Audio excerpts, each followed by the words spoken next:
대한민국 재계 서열 30위권 안에 드는 건실한 기업 대한국업의 회장 자택 거실에는 언제나 최고급 클래식 음악이 은은하게 흘렀습니다. 바닥에는 이탈리아산 대리석이 깔려 있고 벽에는 억소리. 나는 유명 화가의 그림이 걸려 있는 그곳은 누가 봐도 성공한 삶의 표상과도 같았습니다. 그 화려한 거실 한가운데 박선영 여사가 앉아 있었습니다. 올해로 58. 남들은 그녀를 보며 전생에 나라를 구한 여자라고들 했습니다. 맨손으로 시작해 대기업을 일군 남편을 두었고 명문대를 나와 번듯한 직장을 다니는 두 아들까지 있으니 세상 부러울 것 없는 여자의 인생이라 치켜세웠습니다. 하지만 지금 창밖을 응시하는 선영의 눈동자는 텅 비어 있었습니다. 겉으로는 우아한 사모님이었지만 그녀의 속은 이미 새카맣게 타들어가 재가 된 지 오래였습니다. 선영의 기억은 35년 전 기름 냄새 진동하던 서울 변두리의 작은 철공소로 거슬러 올라갔습니다. 명문대 영문학과를 수석으로 졸업하고 유학을 꿈꾸던 23세 아가씨 박선영은 가난하지만 야망 있는 청년 김영우를 만나 사랑에 빠졌습니다. 선영아, 나 한 번만 믿어줘. 내 기술은 확실해. 자금만 조금 융통되면 내가 널 대한민국에서 제일 가는 사모님으로 만들어줄게. 내 손에 장을 찢어서라도 너 고생 안 시킨다. 그때 김영호의 눈빛은 진심이었습니다. 아니, 진심이라고 믿고 싶었습니다. 선영은 부모님이 물려주신 시골의 논밭과 집을 모조리 팔았습니다. 친정 부치들의 만류와 손가락질도 그녀의 사랑을 막을 순 없었습니다. 그렇게 마련한 종잣돈으로 기계를 들이고 공장을 돌렸습니다. 낮에는 공장 바닥에서 직원들 밥을 해 나르고 밤에는 격리 장부를 쓰고 거래처 서류를 번역했습니다. 만삭의 몸으로 자재를 나르다 하혈을 하기도 했고 갓 낳은 큰아들을 포대기에 업고 거래처 사장 앞에서 무릎을 꿇고 납기일을 빌기도 했습니다. 아이고, 박 실장님 덕분에 우리가 살았어. 김 사장은 처복 하나는 타고났어. 거래처 사람들은 영호보다 선영의 꼼꼼함과 성실함을 더 믿어주었습니다. 그렇게 흘린 피땀이 30년. 영호 철공소는 대한국업이라는 번듯한 간판을 달았고 김영호는 사장에서 회장님이 되었습니다. 그러나 성공이라는 달콤한 열매가 무르익을 무렵 선영의 인생에는 악취나는 곰팡이가 슬기 시작했습니다. 그 시작은 16년 전이었습니다. 막내 아들 태우가 중학교에 들어갈 무렵 남편의 양복 주머니에서 나온 낯선 영수증 한 장이 불행의 서막이었습니다. 강남의 최고급 백화점 여성 명품관 영수증. 아내인 자신은 시장통 옷가게에서도 벌벌 떨며 값을 깎는데 남편은 수백만 원짜리 가방을 샀던 것입니다. 회장님, 선물 반응이 아주 좋았습니다. 오 실장이 너무 기뻐하네요. 남편의 핸드폰 너머로 들려오던 운전기사의 목소리를 들었을 때 선영의 세상은 무너져 내렸습니다. 오 실장, 오미자. 회사 창립 초기 격리로 들어와 지금은 비서실장 자리에 앉은 여자였습니다. 싹싹하고 일 잘한다며 선영이 직접 챙겨주기도 했던 그 여자가 남편의 정부였다니. 그날 밤 선영은 떨리는 손으로 남편에게 물었습니다. 당신, 오 실장이랑 무슨 사이예요? 백화점 영수증은 뭐고 주말마다 골프 치러 간다는 게 다 거짓말이었어요? 김영호는 당황한 기색도 없이 오히려 귀찮다는 듯 넥타이를 거칠게 풀어헤치며 소파에 털썩 주저앉았습니다. 아, 시끄러워. 남자가 사업하다 보면 비즈니스 파트너한테 선물도 하고 그러는 거지. 당신이 사회생활을 알아. 방구석에서 밥이나 하니까 세상 물정을 모르지. 뭐라고요? 내가 밥이나 했다고요? 이 회사를 누가 키웠는데 내 유산 다 털어놓고 내 청춘 다 바쳐서 만든 회사예요. 선영이 울분을 토하며 소리쳤지만 돌아온 것은 남편의 차가운 비웃음뿐이었습니다. 야, 박선영. 옛날 이야기 좀 그만해라. 지겹지도 않냐. 내가 돈 좀 보탠 건 맞지만 경영은 내가 했어. 그리고 너, 거울 좀 봐라. 그 촌스러운 몰골로 어디 회장 사모 소리 듣겠어. 오 실장은 센스 있고 말이 통하니까 데리고 다니는 거야. 주제 파악 좀 하고 살아. 그 말은 비수처럼 날아와 선영의 심장에 꽂혔습니다. 밥이나 하는 여자, 촌스러운 여자, 주제 파악 못하는 여자. 그날 이후 김영호는 대놓고 밖으로 돌았습니다. 일주일씩 출장을 핑계로 오미자와 해외여행을 다녀오면서도 선영에게는 면세점, 초콜릿 하나 던져주는 게 고작이었습니다. 더 기막힌 것은 시어머니 김옥분의 태도였습니다. 남편의 외도 사실을 알게 된 선영이 눈물로 호소했을 때 시어머니는 혀를 차며 이렇게 말했습니다. 남자가 큰일 하다 보면 밖에서 머리도 식히고 그러는 거지. 내가 오죽 뻣뻣하고 재미가 없으면 영호가 딴 년한테 눈을 돌렸겠냐. 칠거지약 중에 투기가 제일 나쁜 거야. 입 다물고 내조나 잘해라. 그때 선영은 깨달았습니다. 이 집안에서 자신은 가족이 아니라 그저 밥해주고 빨래해주고 돈 대주는 성능 좋은 가전제품에 불과했다는 것을. 이혼을 생각 안 한 것은 아니었습니다.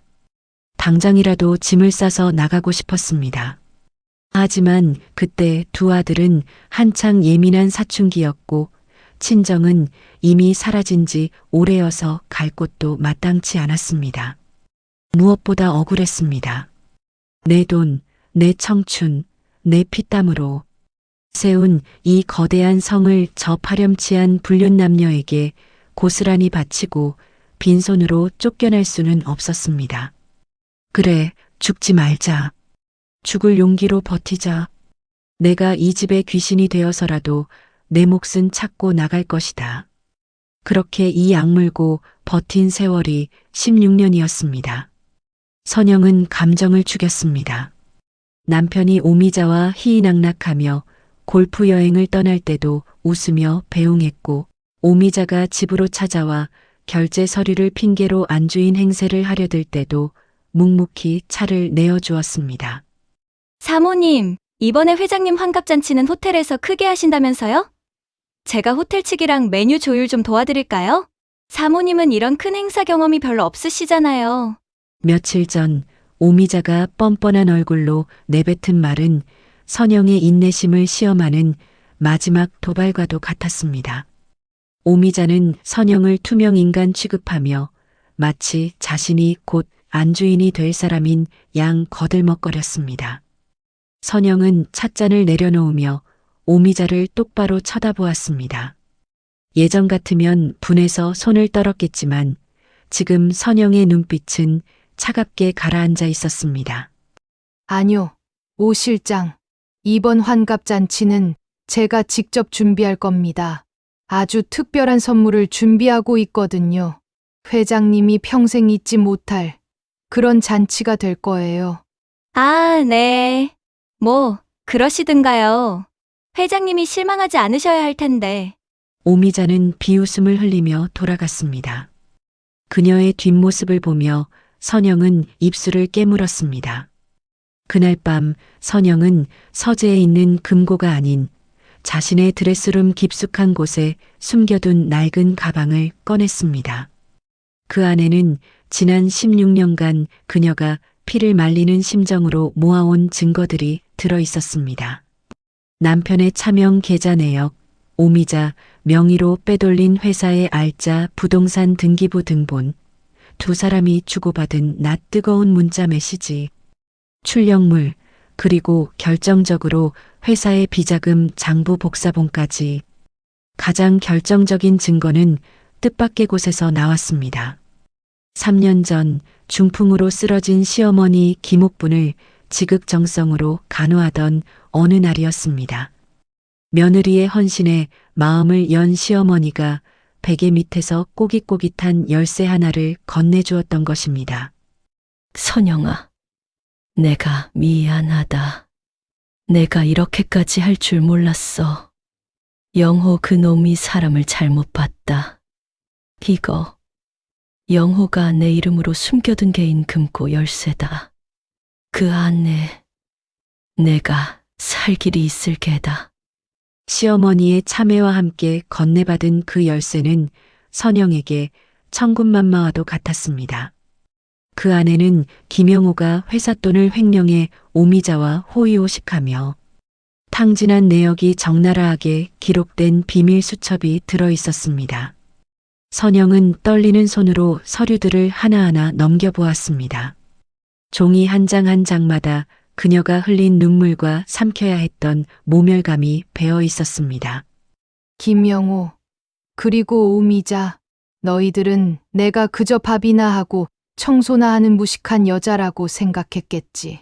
내가 아무것도 모르고 당하고만 있는 줄 알았겠지. 선영은 자리에서 일어나 거울을 보았습니다. 16년 전 남편의 폭언에 상처받아 울고 있던 초라한 여자는 이제 그곳에 없었습니다. 거울 속에는 복수의 칼날을 품고 가장 화려한 무대에서 적들의 목을 칠 준비를 마친 냉철한 승부사가 서 있었습니다. 드디어 내일 김영호 회장의 환갑잔치가 열립니다. 정계와 재계의 유력 인사들이 모두 모이는 그 화려한 자리. 남편이 자신의 인생에서 가장 빛나는 날이라고 떠벌리고 다니던 바로 그날. 선영은 조용히 미소 지었습니다. 그 미소는 서늘하고도 아름다웠습니다. 기대하세요, 회장님. 당신이 나에게 준 모욕과 고통, 이자까지 쳐서 돌려드릴 테니까. 내일은 당신의 생일이 아니라 당신이 쌓아 올린 모든 것이 무너지는 제삿날이 될 겁니다. 선영은 핸드폰을 들어 큰아들 준수에게 메시지를 보냈습니다. 준수야, 준비는 다 되었니? 곧바로 답장이 왔습니다. 네, 어머니. 영상이랑 자료들 내일 행사장에서 바로 송출될 수 있게 세팅 끝났습니다. 걱정 마세요. 저랑 태우가 어머니 뒤에 있어요. 핸드폰 화면을 바라보는 선영의 눈가에 맺힌 것은 더 이상 슬픔의 눈물이 아니었습니다. 그것은 길고 긴 인내의 시간을 끝내고 자신의 존엄을 되찾으러 가는 전사의 결연한 의지였습니다. 밤이 깊었습니다. 거실에 불을 끈 선영은 어둠 속에서 오롯이 빛나는 눈으로 내일의 태양을 기다리고 있었습니다. 화려한 감옥의 문을 부수고 나갈 시간은 이제 불과 몇 시간 남지 않았습니다. 다음 날 아침 창밖으로 쏟아지는 햇살은 야속하리만치 눈부셨습니다. 선영은 평소처럼 새벽 일찍 일어나 남편의 해장국을 끓이는 대신 화장대 앞에 앉아 천천히 분을 발랐습니다. 거울 속에 비친 여자는 더 이상 어제까지의 주눅든 가정주부가 아니었습니다. 그녀는 옷장에서 특별히 주문 제작한 한복을 꺼냈습니다. 짙은 남색 치마에 은은한 은박이 박힌 저고리. 그것은 마치 장수가 출정식을 위해 갑옷을 입듯 비장하고도 고혹적인 자태였습니다. 평소 촌스럽다며 무채색 옷만 강요하던 김영호 회장의 취향 따위는 안중에도 없었습니다. 안방 문이 벌컥 열리며 김영호가 들어왔습니다.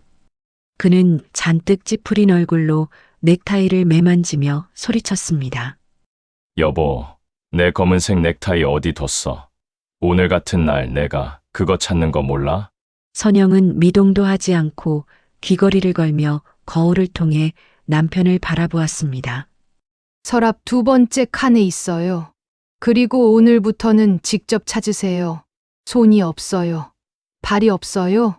김영호는 넥타이를 찾다 말고 멈칫했습니다. 귀를 의심한 것입니다.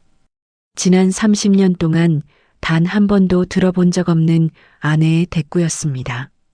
뭐, 지금 뭐라고 했어? 당신 미쳤어? 오늘 내 환갑잔치야. 중요한 손님들이 다 오는데 아침부터 재수 없게 무슨 말버릇이야. 선영은 천천히 몸을 돌려 남편을 똑바로 응시했습니다. 그 눈빛이 어찌나 서늘한지 천하의 김영호도 순간 뒷걸음질 칠 뻔했습니다. 재수는 당신이 없는 거겠죠. 오늘 그 잔치 정말 기대되네요. 당신 인생에서 가장 기억에 남는 날이 될 테니까요. 김영호는 헛웃음을 지으며 혀를 찼습니다. 나 원참 늙더니 드디어 노망이 났나? 잔소리 말고 빨리 준비해서 나와. 오, 여사. 아니, 비서실장이 차 대기시켜놨으니까 늦지 말고. 김영호가 쾅 하고 문을 닫고 나가자 선영은 깊은 숨을 내쉬며 입술에 붉은 립스틱을 발랐습니다. 핏빛처럼 선명한 그 색은 오늘 그녀가 흘리게 될, 아니 그들에게 흘리게 할 피눈물을 상징하는 듯 했습니다. 행사가 열리는 S호텔 그랜드 볼룸은 입구부터 화려한 화환들로 발 디딜 틈이 없었습니다. 정계, 재계, 심지어 연예계 인사들까지 김영우 회장의 위세를 보여주는 하객들이 줄을 이었습니다. 선영이 로비에 들어서자 사람들의 시선이 집중되었습니다. 평소 남편 뒤에 그림자처럼 숨어있던 조강지처가 오늘은 그 누구보다 기품 있고 당당한 모습으로 나타났기 때문입니다. 어머, 사모님. 오늘 정말 고우십니다. 회장님이 복도 많으셔. 저 한복 좀 봐. 자개 장인이 만든 거라더니 정말 귀티가 흐르네. 여기저기서 쏟아지는 찬사를 뒤로 한 채 선영은 행사장 한쪽에 마련된 VIP 대기실로 향했습니다. 문을 열자 그곳에는 예상대로 불청객이 와 있었습니다. 오미자였습니다. 그녀는 가슴이 훤히 파인 드레스를 입고 마치 자신이 이 행사의 안주인이라도 되는 양 직원들에게 이것저것 지시를 내리고 있었습니다. 거기 꽃 장식이 좀 비뚤어졌잖아. 회장님 오시기 전에 똑바로 안 해? 그리고 샴페인은 최고급으로 준비된 거 맞죠? 선영의 인기척을 느낀 오미자가 뒤를 돌아보았습니다. 선영의 기품 있는 모습에 순간 오미자의 눈동자가 흔들렸지만 이내 특유의 비릿한 미소를 지으며 다가왔습니다. 어머, 언니 오셨어요? 늦으시길래 제가 대신 좀 봐드리고 있었죠. 회장님이 워낙 꼼꼼하시니까 언니 혼자서는 감당 안 되실 것 같아서요.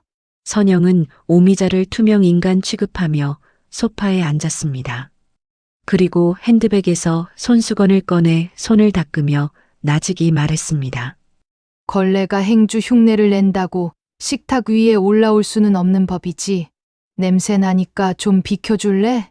오미자의 얼굴이 불그락푸르락해졌습니다. 뭐라고요? 언니, 지금 말 다 했어요?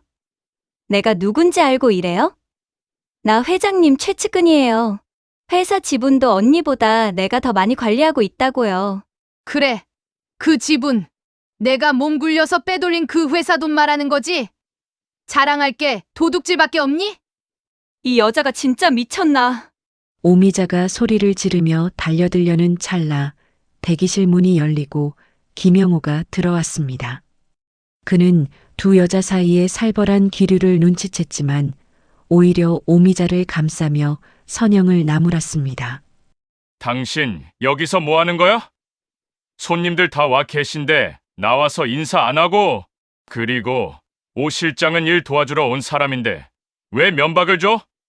당신이 모자라서 내가 사람 붙인 거 아니야? 선영은 자리에서 일어나 남편의 옷깃에 묻은 먼지를 털어주는 척하며 귓가에 속삭였습니다. 그래요. 내가 참 모자랐죠.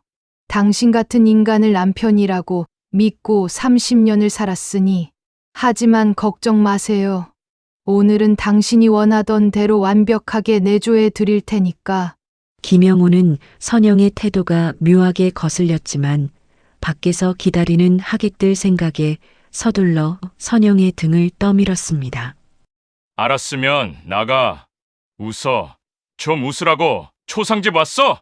행사장 안은 샹들리에 불빛 아래 샴페인 잔 부딪히는 소리와 웃음소리로 가득 찼습니다. 선영은 김영호의 옆에 서서 하객들에게 인사를 건넸습니다. 겉으로는 온화한 미소를 짓고 있었지만 속으로는 시간을 세고 있었습니다. 김영호는 기분이 최고조에 달해 있었습니다. 국회의원들과 악수를 하고 경쟁업체 사장들 앞에서 목에 핏대를 세우며 자신의 성공 신화를 늘어놓았습니다. 허허, 다 덕분입니다. 제가 맨손으로 이 회사를 일굴 때 말입니다. 정말 피눈물 흘리며 고생했죠. 정직과 신용, 그거 하나로 여기까지 온 겁니다. 정직과 신용. 그 단어가 나오는 순간 선영은 샴페인 잔을 쥔 손에 힘을 주었습니다. 유리잔이 깨질 듯 위태로웠습니다. 남의 돈을 횡령하고 처가 재산을 가로채고 조강지처를 하녀 취급하며 첩지를 일삼은 인간의 입에서 나올 단어가 아니었습니다. 그때 멀리서 큰아들 준수가 선영에게 눈짓을 보냈습니다. 준비가 끝났다는 신호였습니다. 방송실에 들어가 있는 둘째 아들 태호에게서도 메시지가 도착했습니다. 어머니, 스탠바이 완료했습니다. 어머니 신호만 기다립니다. 선영은 핸드폰을 꽉 쥐었습니다. 이제 곧 저 단상의 조명이 켜지고 남편이 가장 자랑스러워하는 순간이 오면 그때가 바로 처형의 시작이었습니다. 사회자가 마이크를 잡고 목소리를 높였습니다. 자, 내빈 여러분, 오래 기다리셨습니다. 오늘의 주인공, 대한민국 경제에 살아있는 전설, 김영호 회장님의 회갑을 축하하는 기념식이 곧 시작되겠습니다.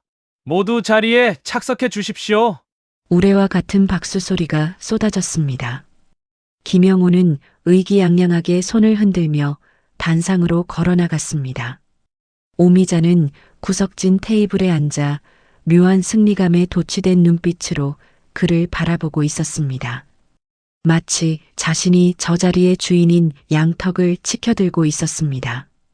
선영은 천천히, 아주 천천히 단상 아래 마련된 가족석으로 걸어갔습니다. 그녀의 심장은 겉보기에 평온해 보였으나 그 안에서는 16년 묵은 활화산이 폭발 직전의 진동을 일으키고 있었습니다. 즐겨도 김영호 그리고 오미자 이 박수 소리가 비명으로 바뀌는 건 한순간일 테니. 조명이 어두워지고 무대 중앙의 대형 스크린에 불이 들어왔습니다. 웅장한 오케스트라 음악과 함께 스크린에는 김영호 회장의 지난 업적을 칭송하는 영상이 흘러나왔습니다. 젊은 시절 건설 현장을 누비는 모습, 해외 바이어와 계약을 체결하는 모습, 그리고 봉사활동을 하며 아이들을 안고 있는 가식적인 연출 사진들이 파노라마처럼 스쳐 지나갔습니다. 하객들은 감탄사를 연발하며 박수를 쳤습니다. 역시 김 회장이야. 대단해. 저런 분이 있으니 우리 경제가 돌아가는 거지. 단상에 선 김영호는 감격에 겨운 표정으로 마이크를 잡았습니다. 여러분, 감사합니다. 지난 60년 뒤돌아보면 참으로 치열하게 살았습니다. 하지만 제가 이 자리에 설 수 있었던 건 오로지 가족에 대한 사랑과 기업가로서의 양심을 지켰기 때문입니다. 그는 짐짓 눈물을 훔치는 신용을 하며 말을 이었습니다. 특히 제 아내, 이선영 여사, 묵묵히 제 그림자가 되어준 아내가 없었다면 오늘의 저도 없었을 겁니다. 하객들의 시선이 일제히 선영에게 쏠렸습니다. 선영은 자리에서 일어나 우아하게 목례를 했습니다. 그리고 천천히 단상을 향해 걸어나갔습니다. 예정에 없던 행동에 사회자가 당황했지만 선영은 자연스럽게 남편의 옆으로 다가섰습니다. 김영호는 당황한 기색이 역력했으나 마이크를 끄고 작은 목소리로 으르렁거렸습니다. 당신 뭐야? 왜 올라와? 내려가 있어. 하지만 선영은 그를 무시하고 사회자의 손에서 마이크를 낚아채듯 가져왔습니다. 그리고 객석을 향해 부드럽게 미소 지었습니다. 여러분, 남편의 과분한 칭찬에 몸둘 바를 모르겠습니다. 그래서 저도 오늘 남편을 위해 아주 특별한 선물을 준비했습니다. 30년 부부의 정을 담아 그가 숨겨왔던 진실된 모습을 여러분께 보여드리고자 합니다. 선영이 손을 들어 신호를 보내자 준수가 고개를 끄덕였습니다. 순간 웅장하던 배경음악이 뚝 끊겼습니다. 지직거리는 소음과 함께 스크린의 화면이 검게 변했다가 다시 켜졌습니다. 하지만 이번에 나온 것은 감동적인 다큐멘터리가 아니었습니다. 화면 가득 채운 것은 적나라한 모텔 영수증들과 입금 내역서였습니다. 저게 뭐야? 호텔 영수증, 오미자. 저거 비서실장 이름 아니야? 객석이 술렁이기 시작했습니다. 김영호의 얼굴이 사색이 되었습니다.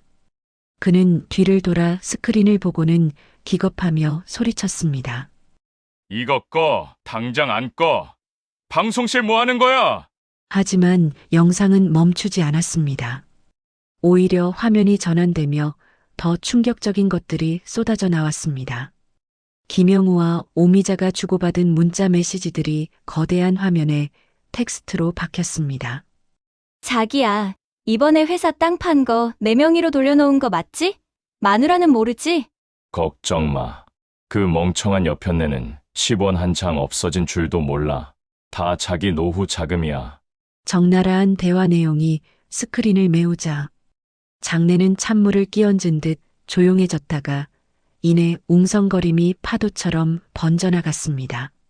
세상에, 저게 무슨 소리야? 회사 돈을 횡령해서 첩한테 줬다는 거야? 김 회장, 저거 사실입니까? 구석자리에 앉아있던 오미자는 얼굴이 하얗게 질려 테이블 밑으로 숨으려 했지만 이미 주변 사람들의 경멸 어린 시선이 그녀에게 꽂히고 있었습니다. 김영호는 이성을 잃고 선영에게 달려들었습니다. 이 여편네가 미쳤나? 당장 마이크 내놔. 그가 선영의 뺨을 올려붙이려 손을 치켜든 순간 건장한 체격의 큰아들 준수가 단상 위로 뛰어 올라와 아버지의 팔목을 낚아챘습니다. 그 손 치우세요. 더 이상 어머니한테 손끝 하나 못 댑니다. 준수의 눈빛은 매서웠습니다.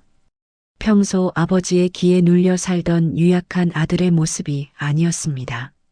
선영은 흔들림 없는 목소리로 말을 이었습니다. 보시는 대로입니다.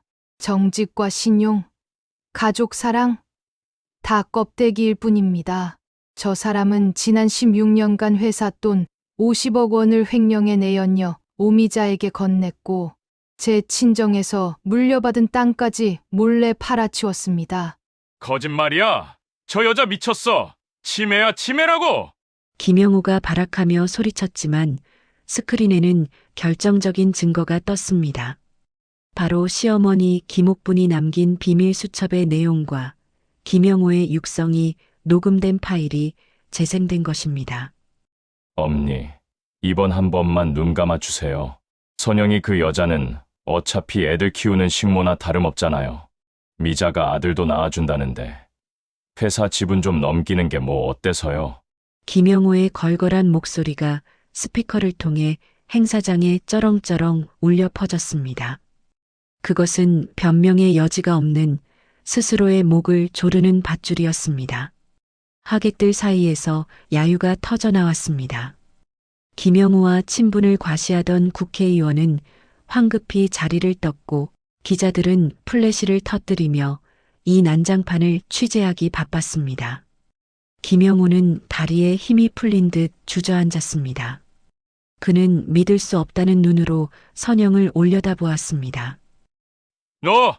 내가 어떻게 감히 나한테... 선영은 싸늘한 눈으로 주저앉은 남편을 내려다보았습니다. 감히 당신이 그 단어를 입에 올릴 자격이 있다고 생각해? 나는 당신의 아내였지. 종이 아니었어. 당신이 무시하던 그 식모가 오늘 당신의 그 잘난 왕국을 무너뜨린 거야. 그때 행사장 입구 쪽에서 웅성거리는 소리가 들리더니 경찰 제복을 입은 사람들이 들이닥쳤습니다. 김영호 씨, 오미자 씨, 특정경제범죄 가중처벌 등에 관한 법률 위반 및 횡령, 배임 혐의로 긴급 체포합니다. 경찰들이 단상으로 올라오고 또 다른 한 조는 도망치려던 오미자를 붙잡았습니다. 오미자는 이거나 내가 누군지 알아? 라며 악을 썼지만 수갑이 채워지는 것은 순식간이었습니다. 김영호는 경찰의 손에 이끌려 일어나면서도 끝까지 선영을 노려보았습니다. 이선영, 내가 이러고도 무사할 줄 알아? 내 변호사들이 가만히 있을 것 같아? 내가 나가면 넌 끝이야. 빈털터리로 쫓겨나서 길거리에서 얼어 죽게 만들 테다. 그의 악에 바친 저주에도 선영은 눈 하나 깜짝하지 않았습니다. 오히려 그녀는 한 걸음 더 다가가 남편의 귀에 들릴 만큼 낮고 또렷한 목소리로 마지막 쇠기를 박았습니다. 착각하지 마세요, 회장님. 당신 변호사들 이미 당신 비자금 장부 들고 검찰에 자수하러 갔어요. 당신을 돕던 사람들도 이제 다 등을 돌렸다고요. 당신에게 남은 건 이제 차가운 감옥 바닥뿐이에요. 김영호의 동공이 지진이 난 듯 흔들렸습니다. 모든 믿었던 구석이 무너져 내리는 순간이었습니다. 끌려가는 남편과 내연녀의 뒷모습을 보며 선영은 마침내 참아왔던 긴 숨을 토해냈습니다. 행사장은 아수라장이 되었지만 선영은 그 소란 속에서 기묘한 고요함을 느꼈습니다. 준수가 다가와 어머니의 어깨를 감싸 안았습니다. 어머니, 괜찮으세요? 선영은 아들의 손을 잡고 고개를 끄덕였습니다. 그녀의 시선은 텅 빈 무대 위 주인을 잃고 넘어진 화려한 생일 케이크에 머물렀습니다. 뭉개진 케이크 위로 촛불 하나가 위태롭게 타고 있었습니다. 준수야, 이제 시작이다. 저들이 죗값을 다 치를 때까지 엄마는 절대 멈추지 않을 거야. 선영의 눈에서는 눈물이 흐르고 있었지만 입가에는 비로소 인간다운 삶을 되찾은 자의 서글프지만 아름다운 미소가 번지고 있었습니다. 이것은 끝이 아니라 그녀의 인생 제2막을 알리는 진정한 서막이었습니다. 화려했던 생일 잔치가 끝나고 남은 것은 폐허와도 같은 정막뿐이었습니다. 김영우 회장의 구속 소식이 전파를 타자마자 회사 주가는 곤두박질 쳤고 본사 로비는 밀린 결제 대금을 받으러 온 하청업체 사장들과 진상을 규명하라는 주주들로 인산인해를 이루었습니다. 전화벨 소리는 끊이지 않았고 직원들은 불안한 눈빛으로 삼삼오오 모여 수군거렸습니다. 회장실의 주인은 사라졌지만 그가 남긴 오물은 고스란히 남겨진 사람들의 몫이었습니다. 선영은 며칠째 잠을 이루지 못해 퀭한 눈을 하고서도 새벽같이 일어나 단정한 정장으로 갈아입었습니다. 평생 부엌에서 앞치마를 두르던 그녀가 검은색 정장 재킷을 걸치는 모습은 비장하기까지 했습니다. 어머니, 정말 괜찮으시겠어요? 이사들이 어머니를 가만히 두지 않을 겁니다. 지금 그 사람들은 아버지가 없는 틈을 타서 경영권을 뺏으려고 혈안이 되어 있어요. 준수가 걱정스러운 얼굴로 넥타이를 매며 물었습니다. 선영은 거울 속에 비친 자신의 모습을 응시하며 매무새를 다듬었습니다. 준수야, 호랑이가 없으면 여우가 왕 노릇을 한다지만 이 어미는 여우한테 물려갈 만큼 호락호락하지 않아. 내 아버지가 만든 회사, 그 밑바닥에는 내 피와 땀도 섞여 있어. 내가 지킬 거야. 우리 가족을 위해서가 아니라 평생 그 공장에서 미싱 돌리고 기름밥 먹으며 고생한 직원들을 위해서라도. 선영이 회사 대회의실 문을 열고 들어서자 시끄럽게 떠들던 이사들이 일순간 입을 다물었습니다. 담배 연기가 자욱한 회의실 공기는 탁했고 그들의 시선은 경멸과 무시로 가득 차 있었습니다. 아니, 사모님, 여기가 어디라고 오십니까? 집안 살림이나 하시던 분이 회사 돌아가는 사정을 뭘 안다고. 최 전무가 비릿한 웃음을 흘리며 비꼬았습니다. 그는 김영호의 오른팔 노릇을 하며 온갖 비리를 함께 저지른 인물이었습니다. 다른 이사들도 킬킬대며 동조했습니다. 선영은 대꾸 없이 상석인 회장 자리가 아닌 그 맞은편 말석에 의자를 빼고 앉았습니다. 그리고 가방에서 두툼한 서류 뭉치를 꺼내 테이블 위에 탁 소리가 나게 내려놓았습니다. 최 전무님. 아니, 이제 최광수 씨라고 불러야겠군요. 살림만 하던 여자가 뭘 아냐고 하셨죠? 맞아요. 저는 재무제표니 경영 전략이니 하는 건 잘 모릅니다. 하지만 이건 압니다. 선영이 서류 봉투를 뜯어 내용을 펼쳐 보였습니다. 그것은 최 전무가 지난 5년 동안 법인 카드를 유용해 유흥업소에서 탕진한 내역과 하청업체로부터 뒷돈을 받고 부실 자재를 납품받은 증거들이었습니다. 이게 뭡니까? 최 전무의 얼굴이 흙빛으로 변했습니다. 지난 30년 동안 남편이 밖으로 돌 때 직원들 경조사 챙기고 공장 식당 밥맛 체크하고 명절마다 거래처 선물 챙겨 보낸 게 접니다. 당신들이 회장 비위 맞추느라 룸살롱 드나들 때 저는 직원들 아픈 아이 병원비 대주고 억울한 사정 들어줬어요. 내 눈과 귀가 부엌에만 있었을 거라고 착각하지 마세요. 선영의 목소리는 높지 않았지만 회의실을 쩌렁쩌렁 울리는 힘이 있었습니다. 지금 당장 사직서 쓰고 나가세요.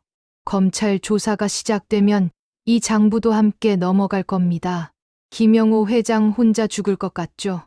그 양반 성격에 혼자 죽을 위인이 아니라는 건 당신들이 더 잘 알 텐데요.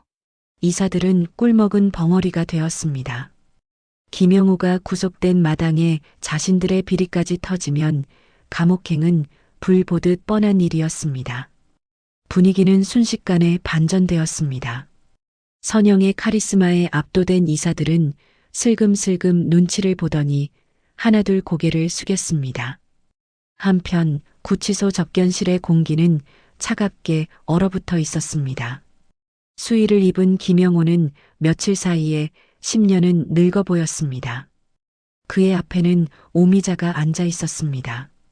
그녀 역시 화장기 없는 얼굴에 초췌한 모습이었지만 눈빛만은 도끼로 번들거렸습니다. 회장님, 변호사가 그러던데요. 제가 횡령을 주도했고 회장님은 몰랐다고 진술하면 형량이 줄어들 거라고. 오미자가 떨리는 목소리로 말했습니다.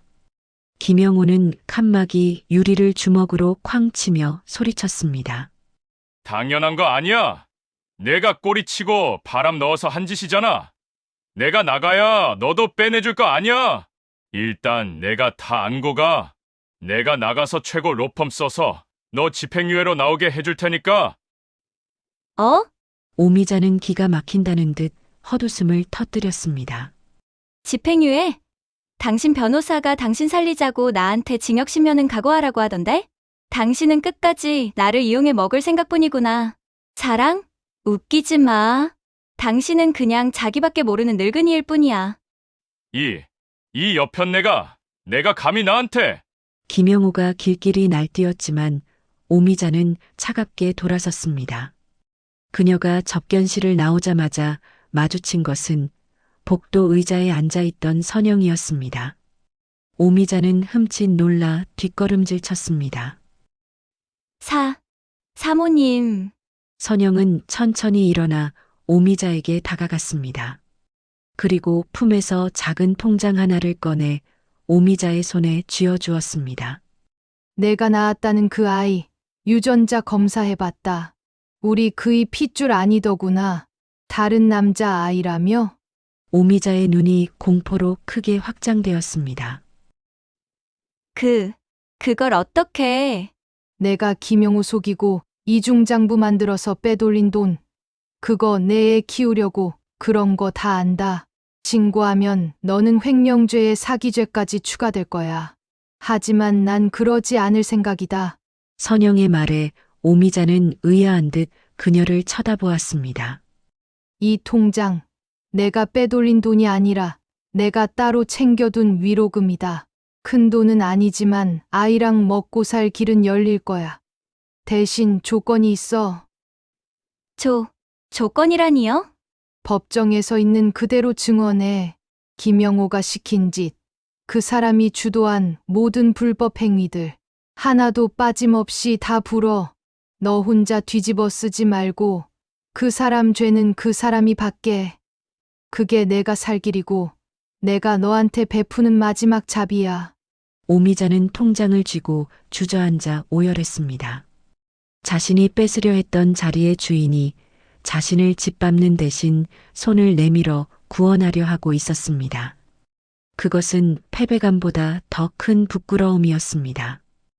사모님, 죄송합니다. 정말 죽을 죄를 지었습니다. 오미자의 울음소리가 구치소 복도에 메아리 쳤습니다. 선영은 그 모습을 잠시 내려다보다가 미련 없이 돌아섰습니다.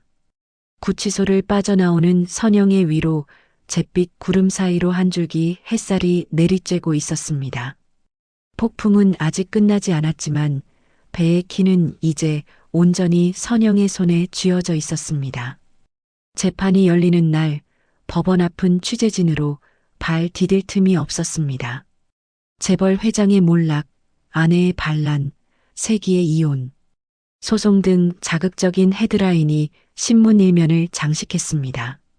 선영은 준수의 부축을 받으며 법정으로 들어섰습니다. 수많은 카메라 플래시가 터졌지만 그녀는 눈 한 번 깜빡이지 않고 정면만을 응시했습니다. 법정 안은 긴장감이 감돌았습니다. 피고인석에 앉은 김영호는 초라하기 그지없었습니다. 한때 호령하던 위엄은 온데간데 없고 흰머리가 듬성듬성한 노인만이 앉아 있었습니다.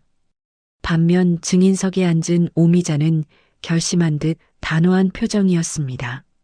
검사의 신문이 시작되자 오미자는 김영호의 지시로 이루어진 분식회계, 비자금 조성 그리고 정관계 로비 내역을 낱낱이 진술했습니다.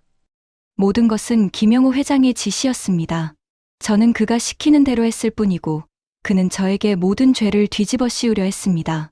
오미자의 증언이 이어질 때마다 방청석에서는 탄식이 쏟아졌고 김영호는 벌떡 일어나 고함을 질렀습니다.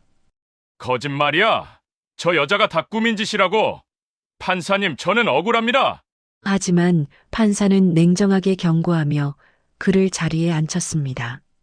결정적인 증거는 선영이 제출한 김영호의 육성 녹음 파일이었습니다. 선영이 그 여자는 어차피 아무것도 몰라. 내 재산 다 빼돌리고 나면 이혼 도장 찍어버리고 길거리에 나앉게 할 거야. 스피커를 통해 흘러나오는 자신의 목소리에 김영호는 얼어붙은 듯 입을 다물었습니다. 그것은 그가 술에 취해 오미자에게 자랑하듯 떠들었던 말이었습니다. 선영이 그동안 얼마나 치밀하게 이 순간을 준비해 왔는지 보여주는 증거였습니다. 판결 선고의 순간 법정 안은 숨소리조차 들리지 않을 만큼 고요했습니다. 피고인 김영호를 특정경제범죄, 다중처벌 등에 관한 법률 위반 및 횡령, 배임 혐의로 징역 12년에 처한다. 또한 피고 오미자는 범행을 자백하고 수사에 협조한 점을 참작하여 징역 3년에 집행유예 5년을 선고한다. 탕. 판사 봉소리가 김영호의 운명을 결정지었습니다. 12년. 칠순을 바라보는 그에게는 사실상 종신형이나 다름없는 형량이었습니다. 김영호는 바닥에 주저앉아 통곡했습니다. 안 돼. 내가 누군데? 내가 어떻게 세운 회사인데? 여보, 선영아, 나 좀 살려줘. 내가 잘못했어.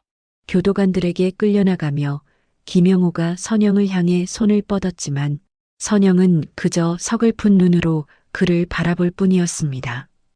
그것은 증오가 아닌 한때 사랑했던 남자가 괴물로 변해버린 것에 대한 연민이었습니다. 계절이 2번 바뀌고 어느덧 따스한 봄바람이 불어오는 4월이 되었습니다. 회사는 전문 경영인 체제로 전환되었고 준수는 전무로서 경영 수업을 받으며 회사를 투명하게 이끌어가고 있었습니다. 선영은 경영 일선에서 물러나 재단을 설립했습니다. 미혼모와 가정폭력 피해 여성들을 돕는 자선단체였습니다. 오늘은 선영이 김영호를 면회하러 가는 날이었습니다. 마지막 면회가 될 것이었습니다. 접견실 유리를 사이에 두고 마주한 김영호는 몰라보게 수척해져 있었습니다. 왔냐? 김영호가 힘없는 목소리로 물었습니다. 네. 밥은 잘 챙겨 먹고 있어요? 콩밥이 다 그렇지 뭐. 준수는 잘하고 있냐? 네. 당신보다 훨씬 낫더군요. 직원들 말도 잘 듣고 욕심 부리지 않아요. 김영호는 씁쓸한 미소를 지었습니다. 그래. 당신이 자식 농사는 잘 지었어. 내가 망친 걸 당신이 다 살려놨구만. 침묵이 흘렀습니다. 김영호는 떨리는 손으로 유리벽을 짚었습니다. 선영아, 내가 미안하다는 말도 염치가 없어서 못하겠다. 그냥 가끔 이렇게 얼굴이나 보여주러 와라. 내가 기다릴 사람이 너밖에 없다. 선영은 고개를 가로저었습니다. 아니요. 오늘이 마지막이에요. 저 이제 이혼 서류 정리했어요. 법적으로 우린 이제 남남이에요. 김영호의 눈동자가 흔들렸습니다. 당신 죄는 여기서 죄값 치르며 씻으세요. 저는 이제 제 인생 살러 갑니다. 누군가의 아내, 누군가의 엄마가 아니라 그냥 인간 이선영으로요. 선영은 자리에서 일어났습니다. 건강하세요. 이건 진심이에요. 뒤도 돌아보지 않고 나가는 선영의 등 뒤로 김영호의 흐느낌 소리가 들려왔지만 선영은 발걸음을 멈추지 않았습니다. 교도소 정문을 나서자 눈부신 햇살이 쏟아져 내렸습니다. 정문 앞에는 준수가 차를 대기해 놓고 기다리고 있었습니다. 어머니, 고생하셨어요. 어디로 모실까요? 댁으로 가시겠어요? 선영은 차창을 내리고 봄바람을 깊이 들이마셨습니다. 어디선가 꽃내음이 실려왔습니다. 아니, 바다로 가자. 탁 트인 바다가 보고 싶구나. 네, 알겠습니다. 차가 시원하게 도로를 달리기 시작했습니다. 선영은 차창 밖으로 스쳐 지나가는 풍경을 바라보았습니다. 앙상했던 가로수가지마다 연두색 새순이 돋아나고 있었습니다. 길고 추웠던 겨울이 끝나고 기어이 봄은 다시 찾아왔습니다. 선영은 가방에서 립스틱을 꺼내 옅게 발랐습니다. 거울 속에 비친 그녀의 얼굴은 더 이상 누군가의 그림자가 아니었습니다. 주름진 눈가에는 세월의 흔적이 가득했지만 그 눈빛만큼은 20살 처녀 시절보다 더 맑고 빛나고 있었습니다. 준수야, 라디오 좀 틀어보렴. 신나는 노래로. 경쾌한 음악이 차 안을 가득 채웠습니다. 선영은 박자를 맞추며 고개를 까딱였습니다. 그녀의 입가에 환한 미소가 번졌습니다. 이제부터 시작될 그녀의 진짜 인생은 저 찬란한 봄 햇살처럼 눈부시게 빛날 것입니다.